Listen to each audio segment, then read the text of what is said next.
1 মিনিটে এইরকম একটা হার্টের ছবি আঁকা যায় কিনা আমরা চলো এই ভিডিওতে এই চ্যালেঞ্জটাই নিব, দেখি আমরা কি পারি কিনা। তাহলে আমাদের শুরু হলো এখন থেকে। দেখো আমরা ডান অলিন্দ এবং বাম অলিন্দ দিয়ে দিলাম। এটা হচ্ছে আমার বাম অলিন্দ, এটা হচ্ছে আমার ডান অলিন্দ। এইখানে একটা ট্রাইকাসপিড কপাটিকা, এখানে একটা বাইকাসপিড কপাটিকা। এরপরে ভাই আমাদের হচ্ছে দুটো নিলয় আমরা দিয়ে দিব, একটা ডান নিলয় আসলো, একটা বাম নিলয় আসলো। খেয়াল করে দেখো আমার বাম নিলয়টা কিন্তু একটু সাইজে ছোট, ডান নিলয়টা একটু বড়। এইখানে আসবে দুটো সেমিলুনার কপাটিকা এবং বাম অলিন্দে আমরা দিয়ে দিব 4টা পালমোনারি শিরার ফুটো।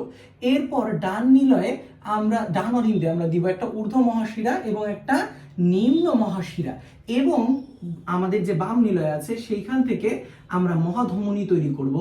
মহাধমনীতে মোটামুটি 3টা আমাদের ধমনীর শাখা থাকবে, যেগুলো আমরা ফার্দার আলোচনা করবো ইনশাআল্লাহ।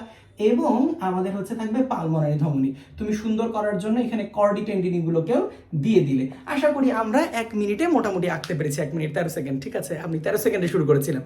যাই হোক, এই হার্ট আঁকার একটা ডিসক্রিপটিভ ভিডিও আমি কমেন্ট বক্সে দিয়ে রাখবো, চেক করতে ভুলবা না।